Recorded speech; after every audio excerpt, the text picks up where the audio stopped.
Bonsoir, bonjour. Bienvenue à la 5e partie du séminaire Culture moderne et Nouvel ordre mondial. Je suis très heureux de vous retrouver cet après-midi.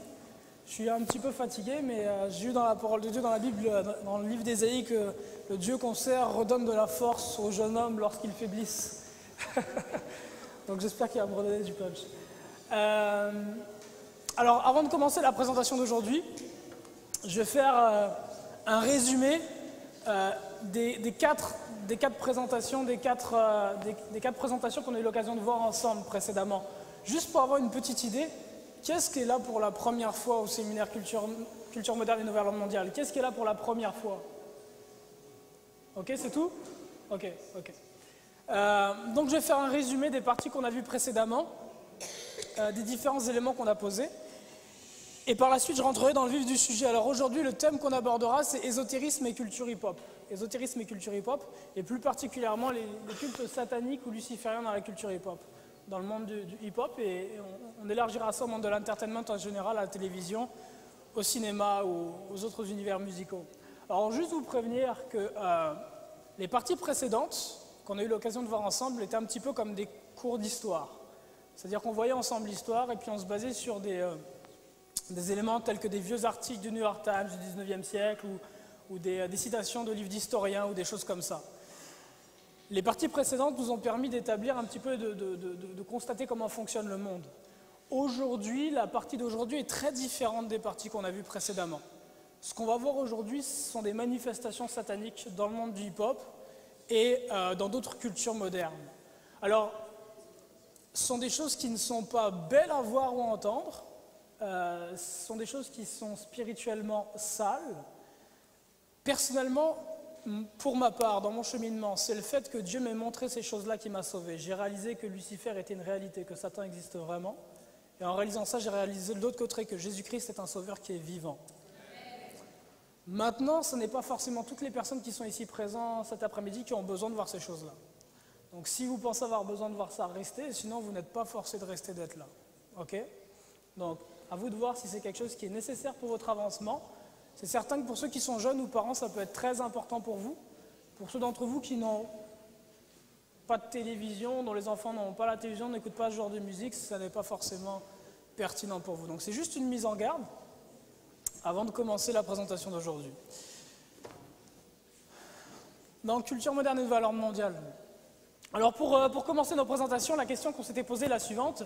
La vie est une question de choix. La vie que nous avons est une question de choix. Et les choix, nous les faisons sous la base de l'information que nous recevons. Si l'information dont nous disposons est erronée, qu'advient-il de nos choix? Par définition aussi sont erronés. La question donc c'est de savoir est-ce que l'information dont on dispose dans nos vies, est-ce que ce qu'on nous a appris sur l'histoire du monde et le fonctionnement de la société est vrai ou erroné? Disraeli, Premier ministre d'Angleterre, disait ceci au XIXe siècle: le monde est gouverné par de tout autre personnage que ne se l'imaginent ceux dont l'œil ne plonge pas dans les coulisses.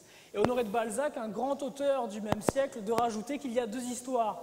L'histoire menteuse, premièrement, qu'on enseigne, l'histoire ad usum delphini, puis l'histoire secrète. Où sont les véritables causes des événements? Donc ces deux grands personnages semblent nous dire qu'on nous cache des choses, que tout n'est pas expliqué à la masse, à la population. Comment fonctionne le monde? C'est là la question. Alors on est passé présentement à travers déjà 4 parties. La première partie, introduction à la FSB de l'histoire. On avait vu comment le Vatican dirige le monde par le biais des Jésuites et des Illuminati. Deuxième partie, on a parlé de la franc-maçonnerie. Troisième, quatrième, aujourd'hui on a la 5e partie. Alors l'organigramme par lequel on est passé, c'est celui-ci. On a vu que le Vatican, selon ce qu'on nous a expliqué sur le banc du collège ou des lycées, dirige le monde depuis à peu près le 5e, 6e siècle, quelque chose comme ça. Et que arrivé au XVIe siècle, le Vatican a créé un ordre. Vous vous souvenez du nom de cet ordre-là? L'ordre des Jésuites. Et le Vatican a créé cet ordre-là pour quelle raison? Détruire le mouvement de protestantisme, qu'on appelle aussi mouvement de réforme, et créer un nouvel ordre mondial. Donc rétablir le Saint-Empire romain avec à sa tête le pape, le pontife de Rome. Donc lorsque vous entendez parler du nouvel ordre mondial dans les informations, qui s'en vient, c'est ni plus ni moins que ça. À savoir un seul ordre mondial, un seul gouvernement, un monde intégré, avec une personne à sa tête, le pontife de Rome, le pape. Et on a vu que l'ordre des Jésuites a créé notamment les confréries Illuminati, mais on a vu aussi qu'ils ont créé la franc-maçonnerie en Angleterre au début du XVIIIe siècle, entre 1710 et 1720, pour amener la famille Stuart au pouvoir en Angleterre, une famille qui était catholique, dans un pays essentiellement protestant. Après avoir vu ça, on a vu que la franc-maçonnerie a elle aussi à son tour créé d'autres sectes, d'autres doctrines. Et je vais venir dessus rapidement pour faire un petit résumé de ce qu'on a vu précédemment. Alors, ça c'était par rapport aux Illuminati. Donc on disait donc la société de Jésus donc l'ordre des Jésuites a été formé avec l'intention expresse de combattre le protestantisme. Son objectif était et reste de détruire les effets de la Réformation et de rétablir le Saint-Empire romain de la nation allemande. Une plus grande Allemagne en quelque sorte doit être créée à nouveau comme le centre d'un Saint-Empire romain ranimé, le dit l'historien Léo Lehmann. Jean-Claude Guénet, dans le dictionnaire d'ascétisme, nous informe qu'à Ingolstadt, en Bavière, dans le sud de l'Allemagne, avait été fondé en 1549 un collège de jésuites et que quelques années plus tard, en 1776, Adam Weishaupt, un professeur de ce collège de jésuites, avec le général Ricci, qui était le Black Pope, le pape noir à l'époque, le général des jésuites, vont créer tous les deux donc la première confrérie Illuminati, les Illuminati de Bavière. Ce sont eux notamment qui vont orchestrer la Révolution française et puis toutes les révolutions qu'il y aura par la suite en Europe. Alors là, je revois un petit peu avec vous ce qu'on a vu précédemment, c'est un rapide résumé. Alors vous vous souvenez, notamment on avait lu cet article du New York Times en date du 12 juin 1870 qui nous dit ceci, que les jésuites ont organisé une société secrète et l'ont appelée maçonnique sous les Rosicruciens ou Rose-Croix des maçons, et ils l'ont fait dans l'objectif d'augmenter le pouvoir de la famille Stuart qui était catholique, ceci entre les années 1710 et 1715. Alors on a vu qu'à son tour, la franc-maçonnerie a créé un grand nombre de sectes et de fausses doctrines. Vous vous souvenez de l'homme qui est ici, c'est Joseph Smith, qui est le fondateur de l'Église de Jésus-Christ des 5 derniers jours, qu'on appelle communément le mormonisme. Et on a vu que Joseph Smith était franc-maçon de 33e degré, selon ses propres dires dans la biographie de l'Église. Alors pour passer rapidement, on a aussi parlé de Charles Taze Russell, fondateur de la Tour de garde des témoins de Jéhovah. On a vu que lui aussi était franc-maçon de 33e degré. On a parlé par la suite d'Elena Petrovna Blavatsky et du colonel Olcott, chacun franc-maçon de 32e et 33e degré. On a vu comment est-ce qu'ils ont fondé la Société théosophique, qui va en fait donner naissance au mouvement du New Age, lequel est à la base de ce qu'on appelle la pensée post-moderne. La pensée post-moderne, c'est ce qui court un petit peu dans tous les milieux universitaires dans le monde, en Occident. L'idée selon laquelle il y a un petit peu de vérité dans chaque religion et puis que personne ne peut connaître la vérité absolue. Donc c'est présentement la pensée post-moderne, la pensée qui a le plus d'influence, si on peut dire, sur la nouvelle génération. Et ça vient essentiellement de l'influence qu'a eu la société théosophique sur l'Occident. On a parlé aussi de cet homme, vous vous souvenez de qui il s'agit ? Ron Hubbard, Lafayette Ron Hubbard, fondateur de l'église de Scientologie. Alors, il n'y a pas de preuve que lui était franc-maçon. En revanche, on a vu que son Pygmalion, l'homme qui l'a formé, Aleister Crowley, était franc-maçon de 33e degré et qu'il avait d'ailleurs été initié à la Grande Loge nationale française à Paris, c'est-à-dire ici en Île-de-France. On a ensuite parlé de l'évolutionnisme, qui est certainement la religion la plus répandue dans le monde à l'heure actuelle. On a vu que l'évolutionnisme, en tout cas, a commencé par la sélection naturelle, que cette pensée, ce mouvement de pensée, a reçu sa touche scientifique grâce à Charles Darwin et Wallace, qui l'ont présenté devant la Linnean Society de Londres. Mais ce dont on s'est rendu compte, c'est qu'en fait, Charles Darwin n'a fait que reprendre ce que son grand-père Erasmus Darwin avait commencé un siècle plus tôt. Erasmus Darwin, qui était un grand franc-maçon du XVIIIe siècle, avait fondé une église, la Philosophical Society, à travers laquelle il essayait de répandre ses idées de sélection naturelle et d'évolution, en fait. Donc d'une vie qui existerait sans Dieu, sans un Dieu créateur. On avait aussi parlé du Ku Klux Klan avec Albert Pike. Albert Pike était le responsable de la juridiction du sud des États-Unis de la franc-maçonnerie du rite écossais à la fin du XIXe siècle, a aussi été l'un des fondateurs du Ku Klux Klan. Alors on a vu que l'œuvre des Jésuites, en fait, c'est quoi? Ni plus ni moins. Si on regarde à toutes les doctrines qu'ils ont créées, vous n'avez de point commun dans aucune de ces doctrines. Elles sont toutes extrêmement différentes les unes des autres. Tenez, prenons deux doctrines. Prenons d'une part, donnez-moi une doctrine créée par les francs-maçons. Donnez-en moi une. Une? Les Mormons, ok. Prenons d'une part les Mormons et prenons d'autre part le rastafarisme. Okay, deux religions. Donc le mormonisme et le rastafarisme. On a vu que ces deux religions ont été créées, mormonisme et rastafarisme, par la franc-maçonnerie. Okay. D'une part la franc-maçonnerie blanche et d'autre part la franc-maçonnerie de Princeton afro-américaine. Ces deux religions sont totalement différentes dans leur mode de vie. Regardez comment vit un mormon et regardez comment vit un rasta Nyabinghi par exemple. C'est totalement différent. Quel est le seul point commun que vous trouvez entre ces religions? C'est qu'elles ont été créées dans des pays qui étaient protestants et elles sont allées chercher des personnes qui étaient protestantes à la base pour les éloigner de leur pensée, à savoir sola scriptura, l'enseignement des Écritures, la parole de Dieu, la Bible. Le seul point commun que vous trouvez entre ces religions, ces sectes, ces doctrines créées par la franc-maçonnerie, c'est qu'elles ont été créées dans des pays protestants pour aller chercher des protestants et les éloigner du caractère du Christ. Toutes vont changer la personnalité de Christ. Si vous prenez les Mormons, par exemple, pour les Mormons, Jésus devient le frère de Lucifer. Et si vous prenez les Rastas, pour les Rastas, Jésus-Christ devient Haïlé Sélassié, Emmanuel. Donc à chaque fois, il s'agit de changer le caractère de Christ. Pour quelle raison? Parce qu'en changeant le caractère de Christ, vous perdez votre salut. Pour celui qui ne croit pas en Christ comme étant Dieu dans la chair, venu sur cette terre, mort sur la croix, ressuscité au 3e jour pour ses péchés, celui qui ne croit pas là-dedans ne peut pas être sauvé. C'est l'enfer éternel, dit la parole de Dieu. Donc c'est un petit... hop là.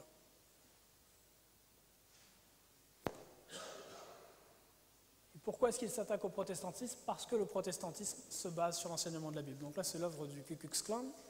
Alors dans la troisième partie, on a parlé de la franc-maçonnerie afro-américaine, franc-maçonnerie de Princeton et des cultures nègres modernes, notamment de l'islam. Alors quand j'emploie le mot nègre, c'est sans aucune connotation péjorative. Ça n'est pas un mot qui est péjoratif à la base. Ça veut simplement dire noir en fait. Ok. Alors on a vu que Princeton donc, était le premier grand maître de la première loge afro-américaine, franc-maçonne, et puis que beaucoup d'hommes ont été très influencés par lui, notamment W.E.B. Du Bois, Henry Sylvester Williams, qui sont à l'origine de la pensée panafricaine. Et on a vu d'ailleurs que Du Bois était franc-maçon de Princeton.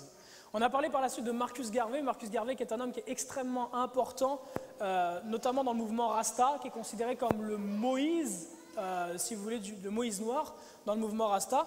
Ici, vous le voyez posé dans son costume de chevalier templier, puisque Marcus Garvey, nous l'avons vu, avait le 14e degré du rite de York, ce qui équivaut au 33e degré du rite écossais, dans lequel, si vous pouvez me le rappeler, la religion qui est pratiquée est luciférienne. Au plus haut degré de la franc-maçonnerie, la religion pratiquée est luciférienne. Alors on a vu qu'au début du XXe siècle, la franc-maçonnerie afro-américaine a commencé à implanter en Amérique du Nord, dans les communautés afro-américaines protestantes, une religion particulière. Vous vous souvenez de laquelle? Qui était là pour implanter quel type de religion venue de l'étranger? L'islam. La franc-maçonnerie afro-américaine a commencé au début du XXe siècle à travailler à implanter l'islam en Amérique du Nord. Alors ils ont commencé avec Noble Drew Ali, qui était un Black Shriner, comme on l'a vu ici rapporté par Daniel Pipes dans son livre sur Elijah Mohammed. Black Shriner, c'est-à-dire un franc-maçon de 32e degré, donc luciférien. Et on a vu que Noble Drew Ali a créé le Mauritian Temple.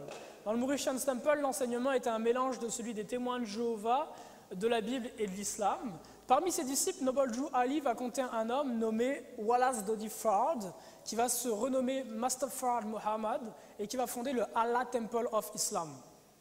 Alors en fondant le Allah Temple of Islam, il va donner tout un tas d'enseignements absolument grotesques. Entre autres, on a vu le fait que la race blanche, selon eux, est une race créée par un scientifique fou, Yacoub, il y a 6000 ans sur l'île de Patmos, et que bientôt elle sera détruite, et que l'homme noir reprendra le pouvoir. C'est grosso modo l'enseignement du Allah Temple of Islam, qui a été renommé après quelques années la Nation of Islam. Alors lorsque Master Fard Muhammad a quitté, c'est Elijah Muhammad qui a repris la tête. Elijah Muhammad, dont vous avez certainement entendu parler dans la biographie de Malcolm X notamment. Et on apprend par rapport à Elijah Muhammad, lui aussi, qu'il était un Black Shriner, franc-maçon, donc au moins de 32e degré. C'est lui qui va reprendre la tête de la Nation of Islam. Et c'est sous sa direction que la Nation of Islam va vraiment se développer en Amérique du Nord, jusqu'à compter quelque chose comme 500 000 membres à peu près, entre 250 000 et 500 000 membres. Alors parmi les ministres qui travaillaient pour Elijah Muhammad, on compte le fameux Malcolm X. Malcolm X qui va être l'homme qui va jouer un rôle déterminant dans le développement de la Nation of Islam, et qui au bout de quelques années va cesser de prêcher l'évangile de la Nation of Islam et va commencer à prêcher un évangile beaucoup plus sunni. Quand je dis évangile, c'est entre guillemets, la dawa. Là.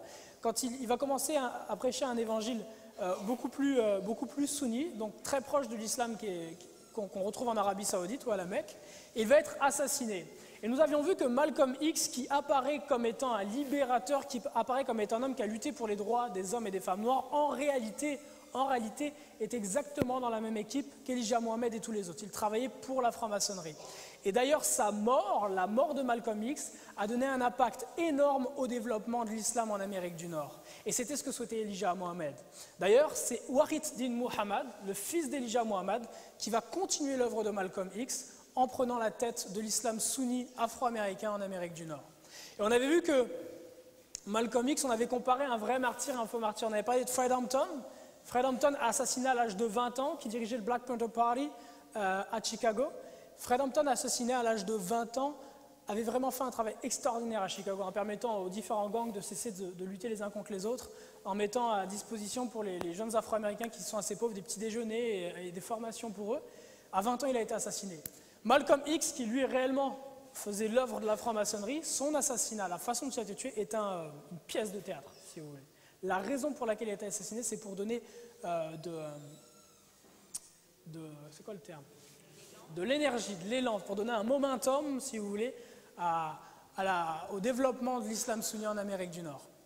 Alors on avait lu par la suite ceci, la grande majorité des rappeurs nord-américains les plus populaires adhèrent à la tradition du nationalisme islamisme noir, donc de la Nation of Islam, quoique quelques-uns supportent l'imam Wahid Muhammad, fils d'Elijah Muhammad, donc l'islam sunni, comme Devin Styler, ou adhèrent au 5% Nation of Islam de Clarence 13X, comme Queen Latifah, Lakim Shabazz, Poor Righteous Teachers et le Brand Nubian. Ils sont aussi influencés par l'enseignement du ministre Louis Farrakhan et la Nation of Islam, comme le sont Public Enemy, Ice Cube, Daddy Kane, Prince Hakim. Quelques-uns des rappeurs les plus renommés sont d'accord avec Afrika Bambaataa quand il dit dans le son Say It Loud, I'm Black, I'm Proud, que Farrakhan est mon maître, mon enseignant, mon guide. Et ça, c'était ce qu'on a vu hier. Ce que nous avons vu hier, en fait, c'est que la culture hip-hop est une création de la franc-maçonnerie. D'ailleurs, on a été capable de retracer combien de gourous est-ce qu'on a vu? Combien de gourous? 4 gourous francs-maçons qui sont à l'origine, qui ont été les Pygmalions, qui ont formé les pères fondateurs de la culture hip-hop. Alors vous pouvez me rappeler le nom de ces gourous-là? Louis Farrakhan, Malachi Z. York, qui? Dr. York, c'est pareil, c'est un autre nom de Malachi Z. York. Clarence 13X, et puis le dernier, c'est Wahid Din Muhammad, pour lequel c'est un petit peu particulier, parce que lui n'est pas à la tête d'une secte en tant que telle, mais d'une religion qui est déjà très répandue dans le monde, qui est l'islam sunni.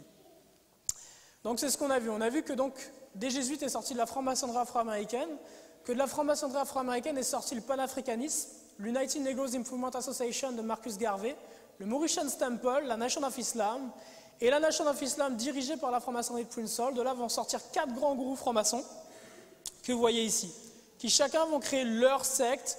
Pour Malachi Z. York, ça va être les Nubians. Pour Farrakhan, il va reprendre la tête de la Nation of Islam. Pour Wahid Din Muhammad, il se chargera de l'islam sunni. Et Clarence 13X va créer la secte des 5%ers, ou la nation des dieux et des terres, Nations of Gods and Earth. Donc vous avez ici une photographie de Louis Farrakhan. Donc, vous voyez ici en compagnie de plusieurs stars de la communauté hip-hop. Ici c'est Wahid Din Muhammad. Clarence 13X, assassiné en 1969, mais dont la secte qu'il a créée des 5%ers existe toujours aujourd'hui. Et Malachi Z. York, ici, que vous voyez dans son costume de Black Shriner, franc-maçon de 32e degré. Donc. Alors voilà un petit résumé de ce qu'on a vu hier. Je ne vais pas revenir sur toute la présentation, mais on a vu que parmi les disciples de Clarence 13X, on compte l'intégralité des membres du Wu-Tang Clan. Ils ont tous grandi dans la secte des 5%ers.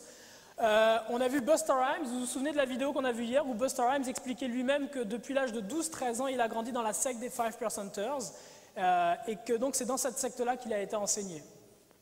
On a vu qu'Afrika Bambaataa aussi avait beaucoup évolué dans ce milieu des 5%ers. Erykah Badu qui faisait hier, vous l'avez vu, la promotion du livre de Wakil Allah sur Father Allah, Clarence 13X. On a parlé aussi de KRS-One qui a beaucoup évolué dans l'environnement des 5%ers. Parmi les disciples de Louis Farrakhan, on comptait Public Enemy, Ice Cube, Bambaataa, Nas, dont on avait vu l'éloge qu'il faisait de Farrakhan dans un de ses albums, Mos Def aussi, ou encore Kanye West. Wahid Mohammad, donc l'islam sunni, on a compté trois personnages de la culture hip-hop assez connus qui font l'éloge et qui font le travail d'évangélisation de l'islam sunni, à savoir Freeway, qui est dans le label Rockefeller de Jay-Z, Napoleon, qui faisait partie du groupe Outlaws de Tupac, et Loon, qui était membre des Bad Boys de P. Diddy. Enfin, Dr. York, parmi ses disciples, le plus important, Jay-Z. Vous vous souvenez, hier, on avait vu que la première vidéo, le premier vidéoclip dans lequel Jay-Z apparaît, qui est intitulé The Originators, est un clip qui est filmé avec Jaz-O, et ce clip est filmé dans la communauté New-Obian de Bushwick dans le Bronx, dans lequel ils élèvent notamment des tableaux, des représentations de Malachi Z. York, leur gourou franc-maçon. Le clip qu'on voyait hier. On a vu que parmi les disciples de Dr. York, on a notamment LL Cool J, Jay-Z Jeff, Musiq Soulchild qui ont été très influencés par lui, ou encore Lil Kim, Cameron, etc. Et on a vu hier aussi que le fils de Malachi Z. York, Jacob York, est un grand producteur dans le monde du hip-hop. Il a produit notamment des personnes comme Cameron et plus récemment comme Gucci Mane. Alors vous vous souvenez de cette lettre qu'on avait lue de Prodigy, de Mobb Deep, qui expliquait que Jay-Z a été instruit par le Dr. York dans la communauté New-Obian de Bushwick. On avait vu ce clip. Yo, what's up, Jay-Z? Yo, what's up, Jazz?